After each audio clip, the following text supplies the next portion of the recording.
Assalamualaikum warahmatullahi wabarakatuh.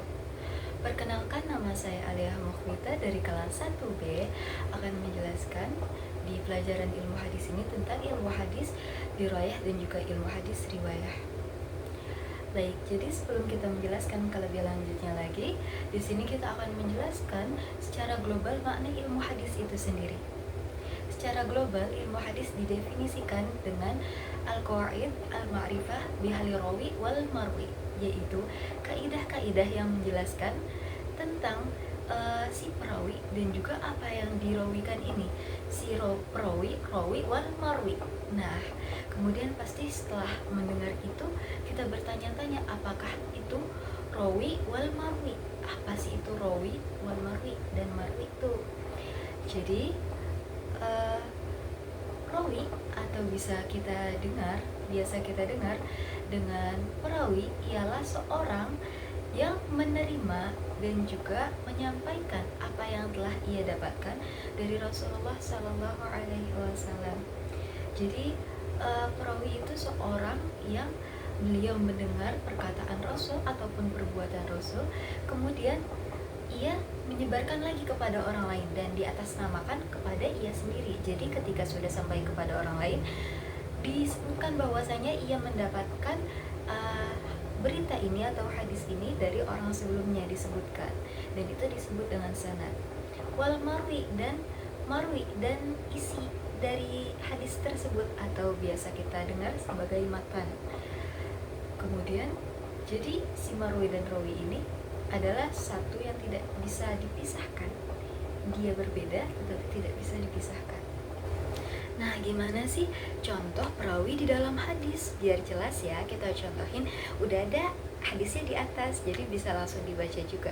Jadi contoh perawi di dalam hadis ini sebagaimana yang telah ditulis di atas, haddatsana Yahya ibni Ja'far, kemudian dilanjutkan lagi haddatsana Abdurrazzaq an Ma'marin an Hamam qala sami'tu Abu Hurairah an Nabi sallallahu alaihi wasallam. Nah, jadi dari Yahya ibni Ja'far ini sampai sanadnya kepada Rasulullah sallallahu alaihi wasallam, dan itu salah satu syarat hadis diterima gitu. Kalau misalkan terputus itu nggak bisa diterima. Nah, dari qala Nabi sallallahu alaihi wasallam sampai ke iza bla bla bla bla itu disebutkan sebagai sanad matan karena itu merupakan isi dari hadis tersebut, begitu.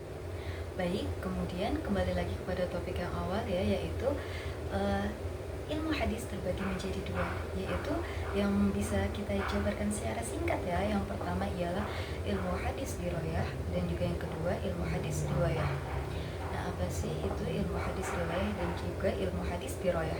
Secara singkatnya ya, ilmu hadis riwayah itu ilmu hadis yang menjelaskan tentang proses pengambilan hadis tersebut, dan juga ilmu hadis dirayah itu hasilnya atau inputnya.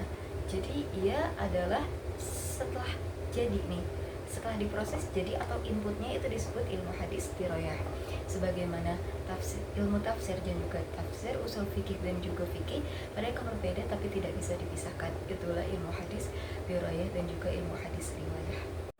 Baik, melanjut kepada ilmu hadis yang pertama, yaitu ilmu hadis riwayah. Sebagaimana yang kita dengar ya, riwayah itu jadi tentang menjelaskan tata cara pengambilan hadis tersebut atau output proses daripada hadis itu sendiri. Bagaimana nih cara perawinya mengambil hadis tersebut dari Rasul? Karena Rasul kan hadisnya ada yang tentang pembicaraan dari perkataan Rasul tentu, kemudian ada yang dari perbuatan, kemudian ada yang tentang persetujuan. Itu semua berbeda-beda pasti metode untuk mengambilnya. Kemudian dari bagaimana isi dari perawi itu sendiri, apakah ini benar apa enggak sih. Tapi bukan bagian penyeleksi, karena bagian penyeleksi ada kepada yang berikutnya yang diroyah, tetapi ini lebih menjuru kepada Rasul Shallallahu Alaihi Wasallam itu sendiri. Tetapi karena hadis tidak bisa berdiri tanpa sanad dan juga perawi, maka dari itu ini masih menyeleksi pula, masih menyusun pula tentang perawi-perawi tersebut. Kemudian yang kedua yaitu ilmu hadis dirayah. Karena yang tadi yang pertama ini menjuru kepada Rasulullah Shallallahu Alaihi Wasallam, maka ilmu hadis dirayah yang kedua ini menjelaskan tentang periwayat-periwayatnya, perawinya dan juga sanadnya. Apakah sanadnya ini benar atau tidak, atau di antara sanad-sanadnya ini ada yang diragukan, seperti perawi A yang mendengar dari perawi B, ternyata pada zamannya perawi A, perawi B sudah meninggal. Nah, itu kan